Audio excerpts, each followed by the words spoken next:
So you are an actual real professional. Could you tell us a little bit about how you got into video marketing? Because it's a fairly new profession. Yeah. So, well, I mean, video marketing, I guess it depends what kind of video marketing. Mm-hmm. So my background is in, that old technology called television. Right. So literally 20 years ago this year, I quit my corporate marketing job as the marketing director for a company, and I started a video marketing agency. Our first primary focus for about 15 years was television. Mm-hmm. And we did infomercials, so 30-minute long, huge projects that at the time did extremely well. Like our first ever infomercial was the Little Giant Ladder infomercial that we helped on. And that did over $200 million in sales. I mean, just wow. Mind-blowing stuff. After and that, was that on did you run that on television?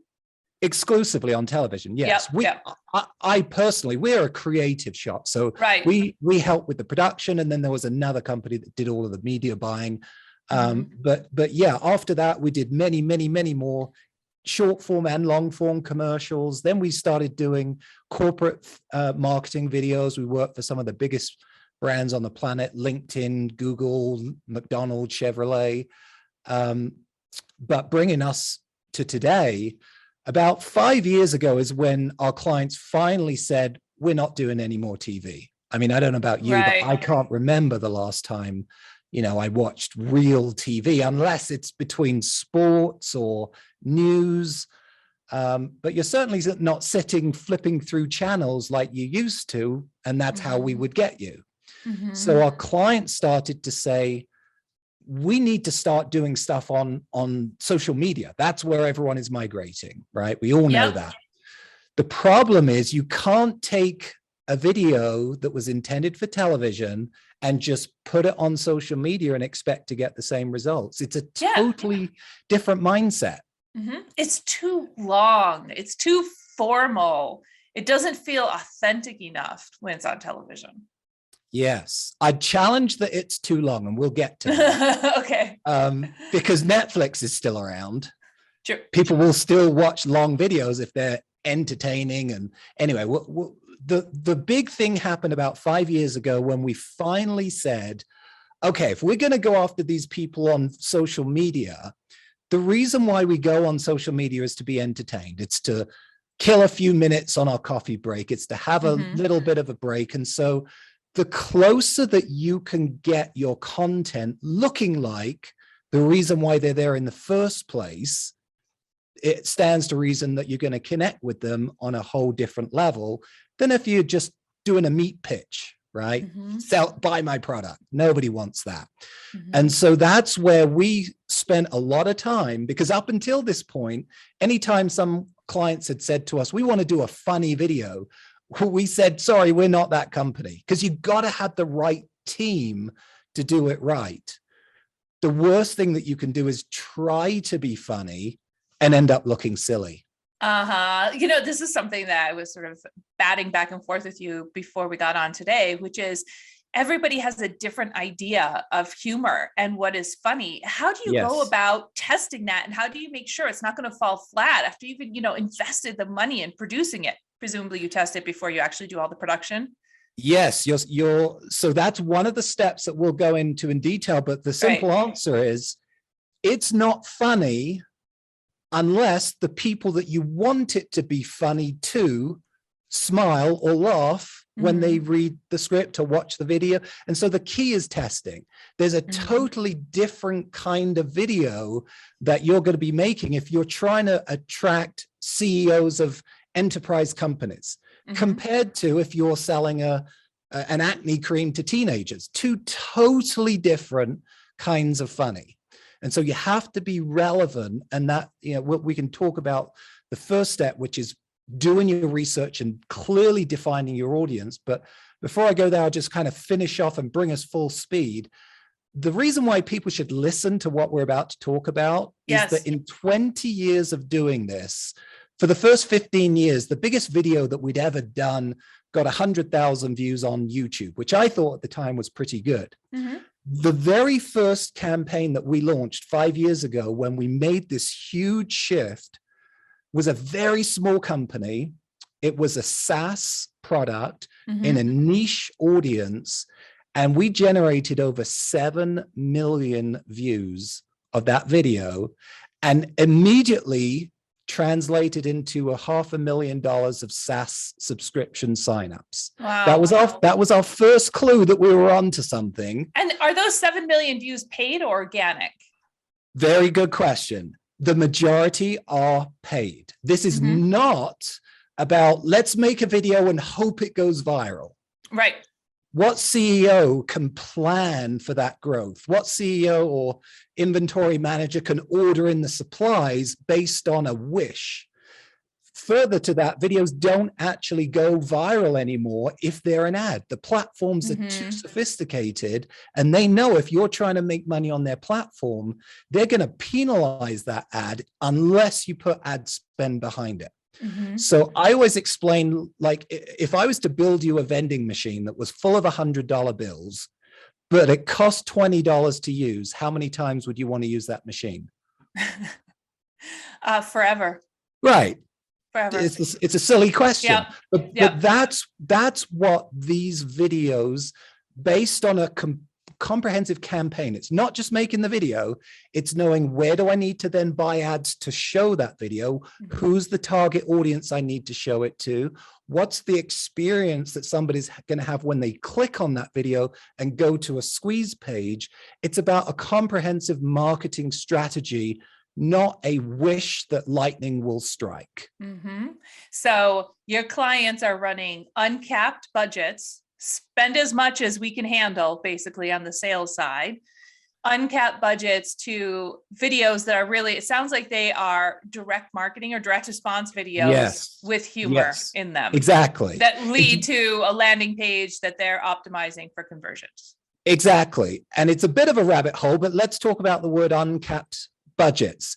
Let's talk about uncapped budgets. So if I'm selling a widget and I know it costs me $1, and if I spend, 20 cents to get a customer, I'll do that all day long. But let's say one of your listeners is a business owner that's generating leads, not sales. That sales cycle could take, 2 or 3 months until I get my money back. So it's not always an uncapped budget, because you have to project and be able to sustain the media spend. So it just depends on, what your sales cycle is. So in some cases, absolutely uncapped budgets. In other cases, there's a long tail or short tail until that revenue cycle justifies itself. Does that make sense? Yeah, absolutely. So I'll finish off with my proudest child, which is the campaign that we had the biggest results on. I told you about the first campaign we ever did. About a year later, we launched a campaign for a laundry detergent company. That campaign, between 5 or 6 videos that we've done for them now, has over 100 million views. Amazing. And millions and millions and millions of dollars in tracked sales. I mean, these are sales funnel shifting campaigns. Yeah. So that's why your listeners should pay attention. Oh, absolutely. And if somebody finds that these funny videos work for their business, do they start producing all funny content? Do they just say humor works for our brand? Our brand is now going to be humor. Like every single insurance company, I have no idea why, but every auto, home insurance company for some reason is using humor now. Every single one of them. Apparently they found out that humor works in that particular industry. But do you need to sort of own humor as your brand, or might you run 1 or 2 campaigns that are humorous and then the rest are more traditional direct response? Yeah, I mean, we obviously just saw last week the biggest Super Bowl, the highest media retail space, and 95% of those ads used humor. So that gives you a clue that if you do it right, which obviously if you're spending that kind of money on a Super Bowl ad, you have the resources to do it right. It's obviously the best use if you know how to do it. But then sorry, back to your question, and my mind just went blank. What did you just ask me? I was asking whether you sort of need to own humor Oh, as that's your right. brand, or whether That's you can right. do sort of one humorous campaign Yeah. and then do others that aren't.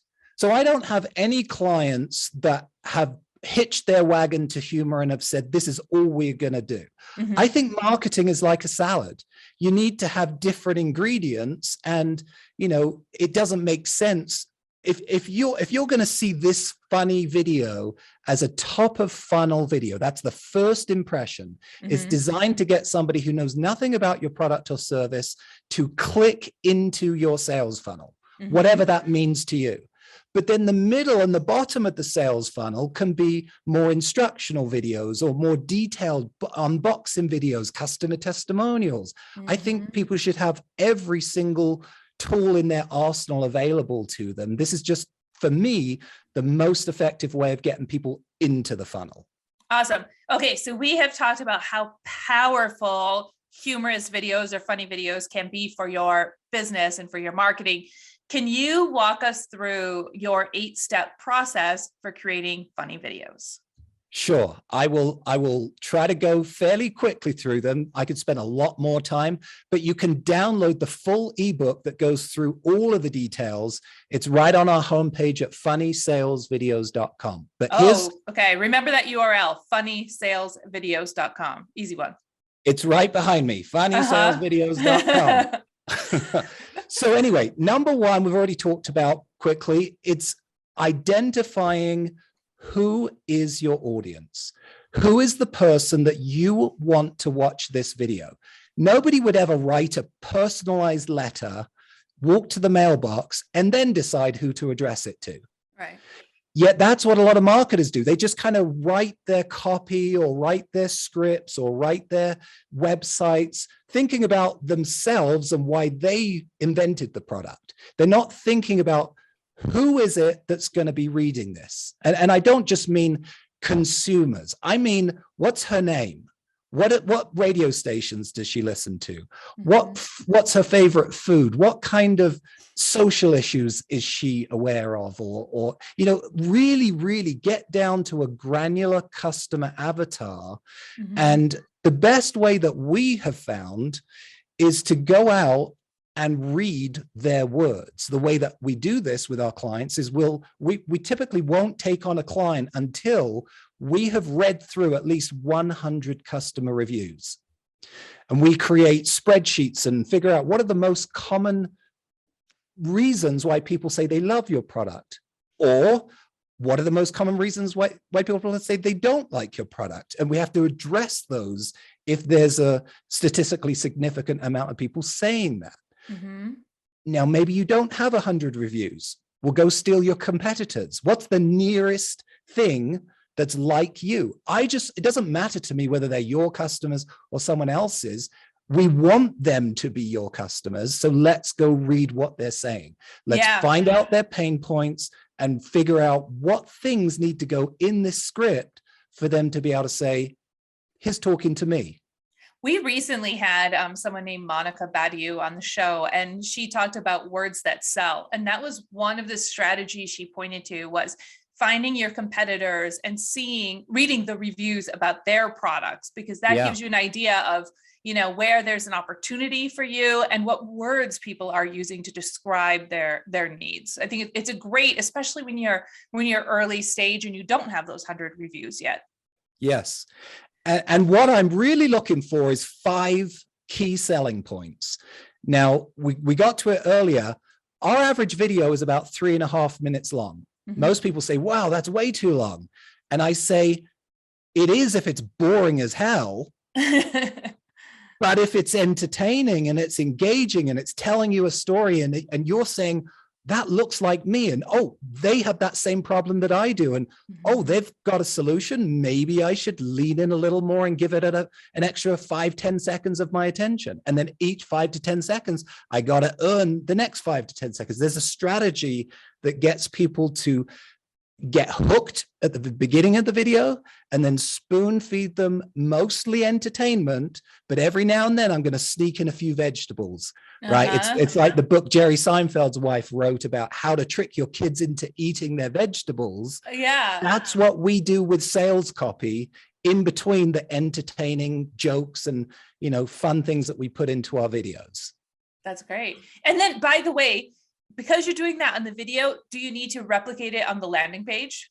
Hallelujah, yes. So many people don't understand that.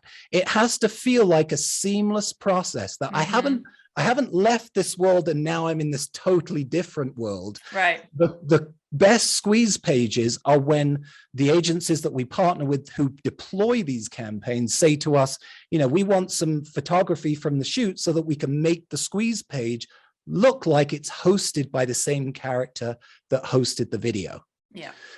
So step 2 leads us right into that. So all we've got in step 1 is our copy points. These are the things we need to use to sell. Now I got to create something from nothing. And this is where a lot of people panic and say, I don't know how to come up with ideas. And what I tell people, for this kind of video, every one of our videos is hosted by a brand character. So in the world, you mentioned, you know, insurance and Super Bowl ads. Think about Flo, the progressive lady. Yeah. Or think about Geico Lizard Man, whatever his name is, right? Yeah. Those or I love Mayhem. I love the Mayhem character. Mayhem too. is a great one. Allstate. Yes, exactly. Very strong. You can see them right now in your mind's eye. We need to create a brand character for your video, actually for your whole campaign, not just a video. We have clients that have done these videos and have then put their brand characters on billboards and on product POP displays in the supermarkets. So who is your character? This is where you have to brainstorm 50 bad ideas. Don't put the stress on yourself of I've got to come up with good ideas. Just come up with bad ideas. Come up with a whiteboard or a Google Doc, bring in whatever team members you have to brainstorm with. And what you're looking for is who is my character and what is their big problem that we're going to solve in this video. Okay. So the more bizarre and the more visually hooky, the better. Because it's all about stopping the scroll. It's about grabbing someone's attention as they're flipping through their Facebook feed or in their first 5 seconds before that skip button comes on the YouTube ad. You got to pique their curiosity, or you got to shock them or make them laugh. Do something that is different than what everyone else is doing. So a brand character that's really visually strong or something visually arresting is happening around them. So again, we go through in the ebook exercises that you can go through, but you want to throw out as many bad ideas and then sit back and look at it. And you'll see if you go through quantity of bad ideas, you will pick out 3, 4, 5 nuggets that you'll actually say, wow, that's actually really a good idea. And can this be a completely different character from what you typically use in your business? So take Jottful as an example. Yes. We have a mascot. It's a llama, right? And the role of the llama is to help people up the mountain of getting their website built. So it's a helper. It's a guide. Yeah.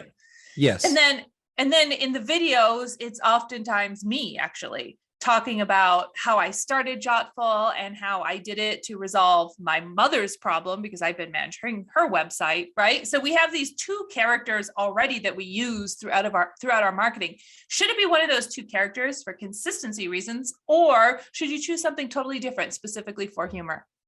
So 2 rules that I personally live by, and I'm not saying that this is the be all and end all, is number 1, for this kind of video, again, the marketing salad, I love all of the videos that you just talked about where you're on camera. For this kind of video, I won't ever work with a CEO or a marketing director that says, I want to be the star. This is a different... I don't want to be.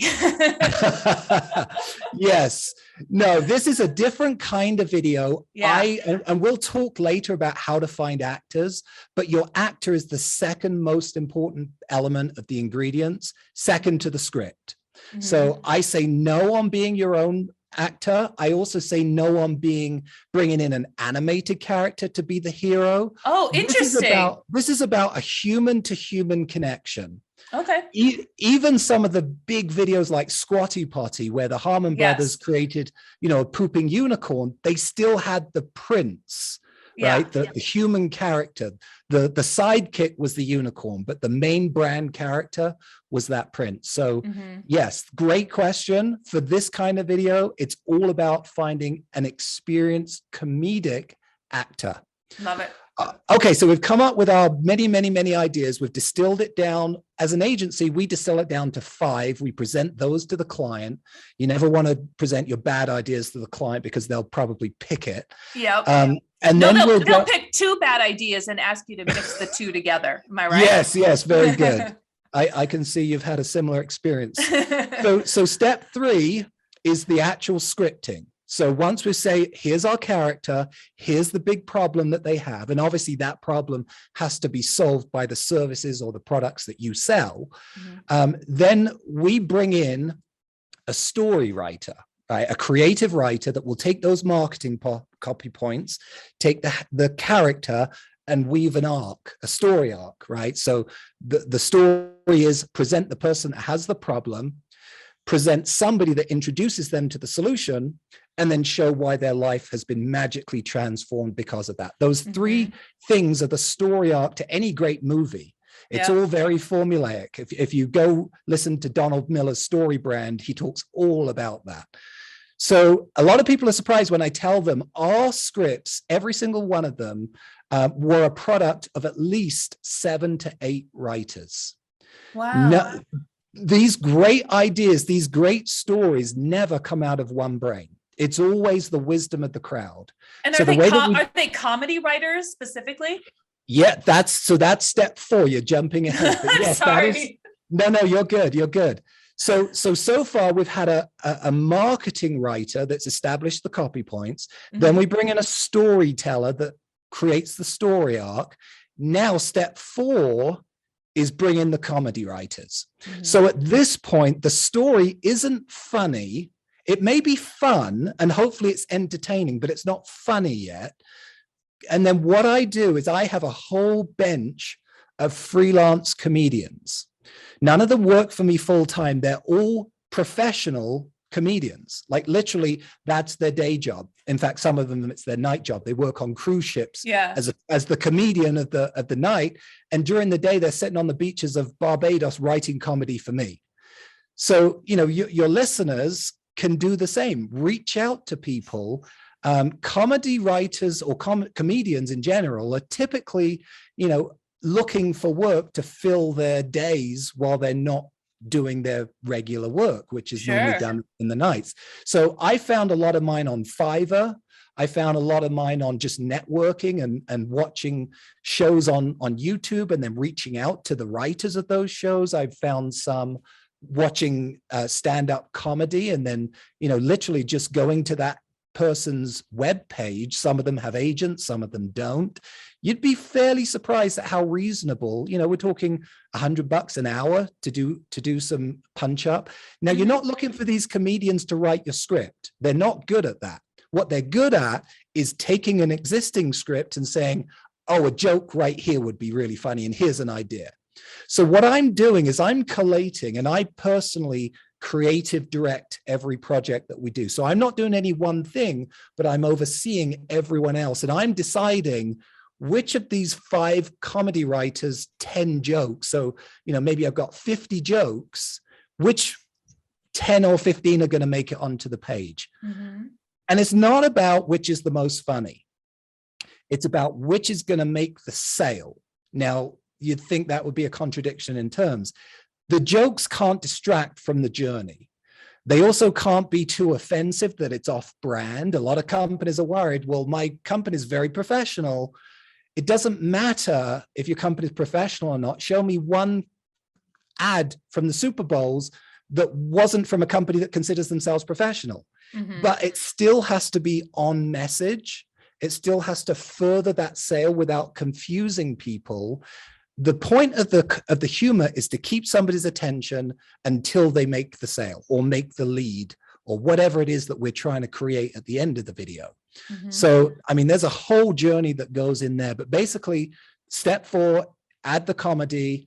And again, more in my ebook. Step 5, any questions so far? We're halfway through the steps. No, well, just to take off on that a little bit, we talked about it earlier, but when you're making these videos, they work equally as well for companies that serve other businesses as they do companies that serve consumers, right? Absolutely. Yeah. When people say to me, are you B2B or B2C? I say neither. I'm H to H, human to human.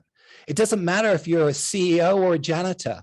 You're still a human. You still have emotions. You still like to laugh. You like to smile. You have problems. As long as we're being relevant to the problem, it doesn't matter if I'm generating leads for a, $50,000 C-suite executive software or whether I'm, selling widgets. Doesn't matter.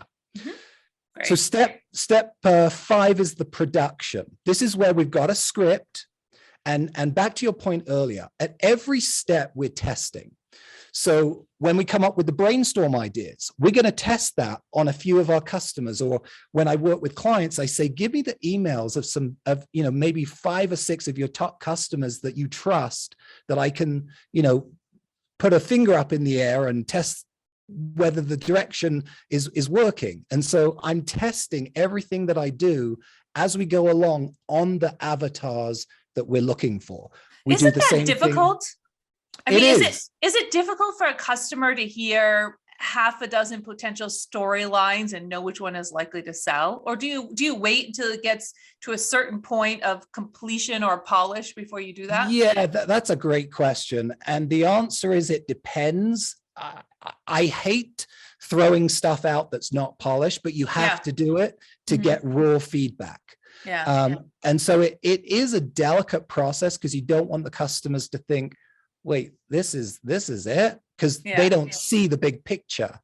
But just we get enough reaction, whether it's from our clients or the customers or just people that fit that demographic that we test on. So yes, we test that, we test the scripts, we test the jokes, and you're not really looking at what they say after, you're looking at what they do while they're experiencing. So if I have a script, I'm not looking afterwards for you to tell me that you liked it. If you didn't smile while you were reading that script, something's wrong. I got to see the emotions, right? And so that's a whole other process. But so step 5, production. We got a script that's ready to go shoot. With every one of my 8 steps, there's the cheap, low budget, let me do it myself way. And then there's the high budget, let's spend the money to get the kinds of results that I talked about in the open. And both are valid, both will get you better results, in my opinion, than what you're doing right now. So you can either go out and film this yourself on an iPhone, right? You'd be amazed. When I started my company 20 years ago, I would have given my firstborn child for one of these iPhones. The images that they kick out are amazing. Having said that, it's not about the equipment, it's about how you use it. And so hiring a professional team of producers is going to be worth it, depending on what the value is that you want to get out the other end. Having said all of that, the most important part of production is not the filming, it's the casting. It's finding that right actor that is going to be your brand's hero. So what we do, and this is something your listeners, if they want to try something like this themselves, this is a little power tip. It doesn't cost you a penny to audition actors. And the process of auditioning, just like every one of these steps, the process of auditioning should give you ideas that will make it better. So it's almost cheating, but here's what I do. I go to my local 2 or 3 top acting agencies we're here in Salt Lake City, whatever city you are, there's an acting agency local. I'll send them a paragraph of my script. I'll pick that paragraph intentionally, and then I'll review on their website all of their actors. Let's say my hero is a male and he's kind of middle-aged, and there may be some physical things about him that are determined by the script, but most of the time I don't like to box myself into this is who he is or this is who she is. Sometimes we won't even pick the gender of the person. It'll just be the right person that feels right in the audition. Literally 2 weeks ago, we shot this Mission Impossible parody spoof. And it wasn't until the very end that we decided between, we had characters that were male and then characters that were female. We wrote the script with just a generic name. It didn't matter. And I was positive from the beginning it was going to be a male because we were parodying Tom Cruise. But in the auditions, this girl came in that just owned the character. And if I had have been closed to that possibility, there's something that just was magical about her that I would never have found. So anyway, we'll send the scripts into the agencies and we'll look on their website and we'll say, here are some that we think we like, but, give us your best advice as to who would fit this role. Typically, I'll go through about 100 actors, looking at their headshots, watching their videos. Then I'll request about 20 auditions. So they audition at home, doesn't take any of my time.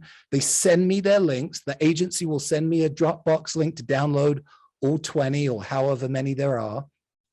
And then I'll just sit, sometimes with the client, and I'll see my vision coming to life. And it'll give me ideas. Oh, this is working. This isn't working quite as good as I thought it was. And you can kind of steal ideas from some of the interpretations, but then I'll narrow it down to about my top 3 to 5 actors, and I'll want to do a live audition, just like what we're doing now. They don't have to come into the studio all the time, but I want to see how do they react to me giving them direction? Because anyone could do a really good audition in the comfort of their home when there's not a film crew present, but can they react really off the top of their heads as I'm giving them direction? Can they, speed up this line or slow it down here or put the emphasis on the company name a little bit more? And so I'm looking for that feedback. And then finally, we make the decision of who fits the role best and we go into the production. So that's a real quick gloss over the production stage. And you'll notice I spent the most time talking about the actor, even though for 20 years, my world has been, camera equipment and the best lighting. And that is all very important, but not as important as the right person in front of the lens. Well, you've also just definitely spent a lot of time talking about production, which makes sense and also makes sense with your background. Yes. And, a lot of our productions, we go out on location and we film. Some of them we shoot here in our studio. We just did one last week where it was kind of a spoof on Castaway, Tom Hanks on the desert island. And we literally physically brought in a dump truck of sand and shot it all on a green screen and made it look pretty convincingly like it's in the middle of a desert island. So again, these are all visual things that you're not going to get if you just film it on an iPhone. The whole point of these videos is to stop someone scrolling and get their attention. So the more that you can visually put on the screen to impact that, the better. Okay, so step 6, you've heard people say comedy is all about timing. That could not be more true when it comes to video. And a good editor who understands good timing can be the difference between, a video where the jokes kind of land and where they really feel funny. So you can change the speed and the delivery and, cut out a breath here or speed it up here or slow it down here. And that can be the difference sometimes between somebody finding it funny and it not quite working. So a really good editor is going to be worth their weight in gold. A good editor will also know what parts of the video feel too slow. We don't ever want anyone to tell us that our videos felt boring.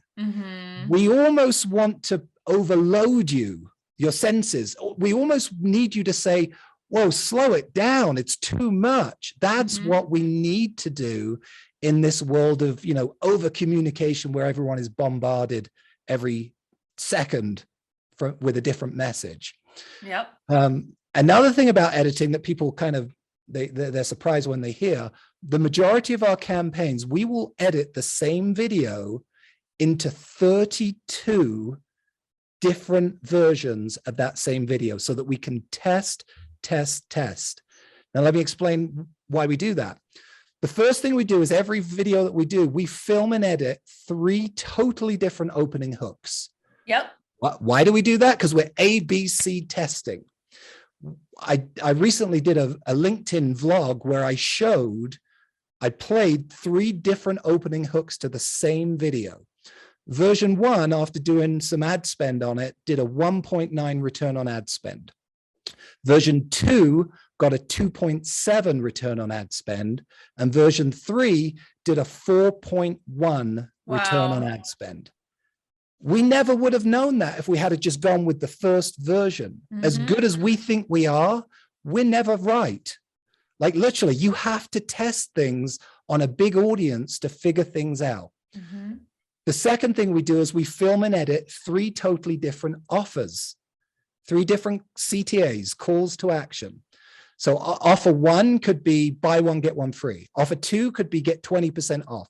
Version 3 could be, just click here for a free ebook or whatever it is. If you're a business to business, version 1 could be click here to set an appointment on my Calendly link.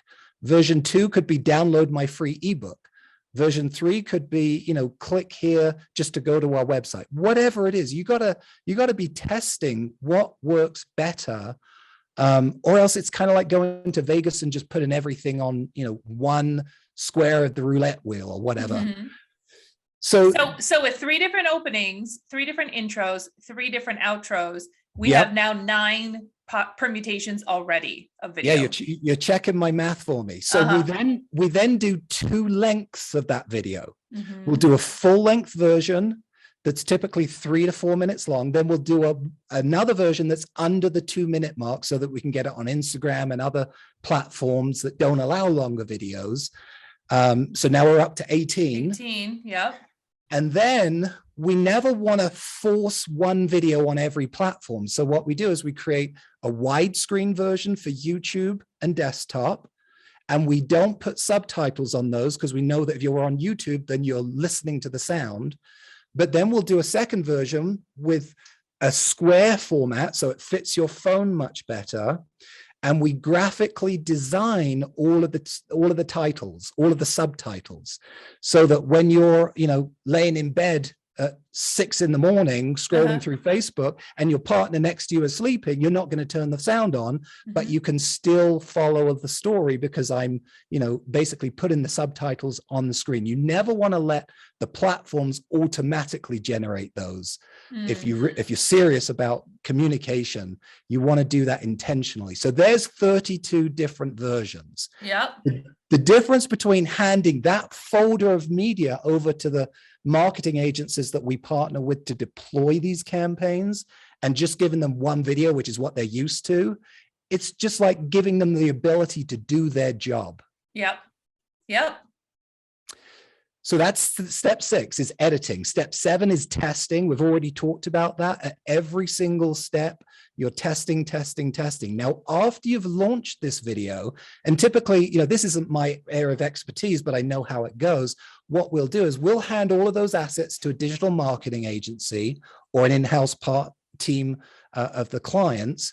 And what they'll do is they'll, maybe each video, they'll spend, I don't know, $50 to $100 a day for a couple of days before they can say, here's how this one performed. And so after about a week, we are now saying, okay, this one is the clear winner, right? This is this is the 4.1 return on ad spend version as opposed to the 1.9. Now let's spend the unlimited budget because that we know we're not guessing. But there is work that you can do even after you release the videos. So in most platforms, there's what's called the retention curve. And that will show you from second 0 to minute 3 or whatever, where are people dropping? Where are people bouncing? Where are people leaving your video? Now, normally it's, you'll see a big drop when we introduce the product because people know, oh, this is a commercial. So that's normal. But anywhere else that you see a big drop, go back into the video and see, is there a part there that's boring? Is there a part there that's confusing? Is there a part there that's, offending people or whatever it is? And you can go back in and switch it out or edit that part out completely or speed it up. There's things that you can do afterwards based on that testing.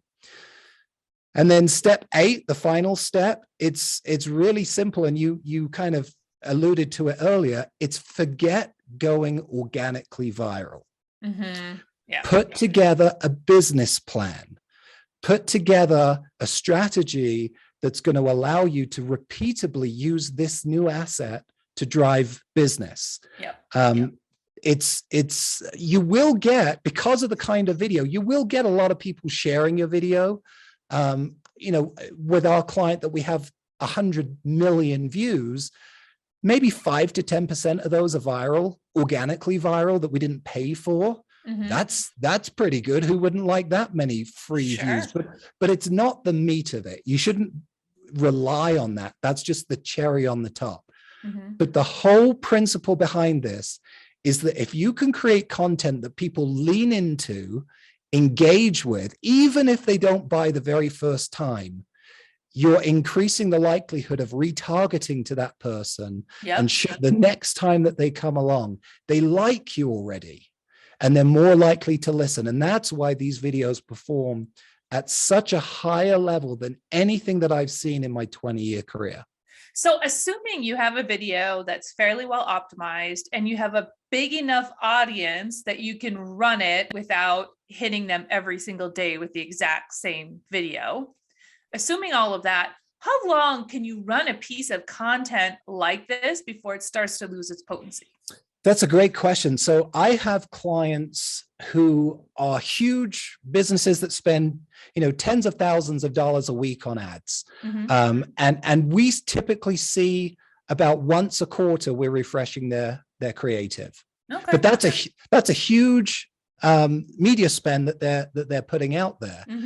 I have other clients who are literally one-man solopreneurs who 2 years later, we're now talking about the next video, but they have doubled their sales.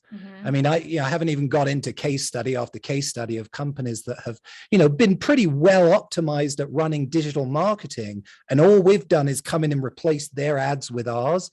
And, return on ad spends, number of sales, the metrics just shoot up. Obviously, I can't guarantee that for everyone, but yeah, it's pretty amazing how long these will run. And we also have with some of our clients, once we have everyone in the studio on the day or days of filming, we also do multiple retargeting videos. So fresh videos with the same characters. These aren't, the big long 3-minute videos. These are more like a 15-second callback to, hey, I see you watched our video and, you even clicked through to our sales funnel. Here's an extra 10% off, or just something to remind them and get them over the edge. From an investment perspective, for the people who are listening today, so these are mostly business owners with, maybe they're solopreneurs, maybe they're up to, 5 employees. How much would they expect to spend to produce a video like this? Either if they did it themselves, but maybe they hired some actors and they hired some help from editing, up to hiring an agency like yours. What's kind of the range? Yeah. So I would really say there's 2 ways to do this. And obviously there's a middle ground you can figure out. But if you're like, I just can't spend anything like the kinds of money that it takes to do this right, but I know I want to do something better than what I'm currently doing. I would say spend your money in 2 places. Well, first of all, download the free ebook and follow the steps. The places that you should not try to do yourself are the writing and the acting. Now you can help with the writing, but unless you're a story really creative writer, or unless you have years of experience doing comedy, don't try to do those yourself. But you could probably find freelancers on sites like Fiverr.com, Upwork.com, reach out to comedians. You could assemble a team and get pretty good script for, I don't know, a couple $1,000, $3,000, something like that. It does take, it takes us about 2 months to produce a script because of the process. And, we've tried to do it in less time and it just doesn't work. You got to put the time in to get the results. But I would say, if you're going to bootstrap it yourself, spend some money on getting some good writers. And then, a really good actor, you probably spend $1,000 a day. Most of our videos are shot in 1 or 2 days. So that'll give you an idea. For less than $5,000 plus your time, but that's with you filming it with an iPhone or whatever. On the other end of the scale, on the high end of the scale, the big agencies will charge you $1 million for one of these videos. That's just, having done a lot of research. Our packages start at $30,000. So that'll give you a good range. And then on the other end, that's only half of the picture. You got your video, but now you got to make sure you got a really well optimized sales funnel, which I'm sure you can help people with. But that can't be stressed enough, that it has to look and feel like the video, but it also has to have what I call an irresistible offer. Right? Don't ask them for everything. Just ask them for the minimum amount of commitment to get them into your sales funnel, whether that's a free offer, a free trial, a money back guarantee, whatever it is, a free meeting. Try to offer something more than a free meeting. Everyone will offer a free meeting. Give something of value, give a free assessment or give a free white paper or something that's more valuable than, let me give you the opportunity for me to pitch you. Which is what that means, right? So think of valuable things that you can do, but then you got to make that website just so intuitive, and don't ask for all of this information. Ask for the very least you can to get them through that first page. But then you got to spend some money on ads. Now, like I said, I've had clients that have spent, less than $1,000 to prove that this video is going to consistently bring in the returns. But again, it just depends on how quickly your business is set up to monetize a new customer as to what the sales cycle is. So that'll give you a real quick ballpark idea. Well, that's a wrap. If you enjoyed this episode of Marketing Made Easy, please subscribe to Jottful's YouTube channel. That's JOTTFUL. That way, you'll never miss an episode. We'll meet you on the next one.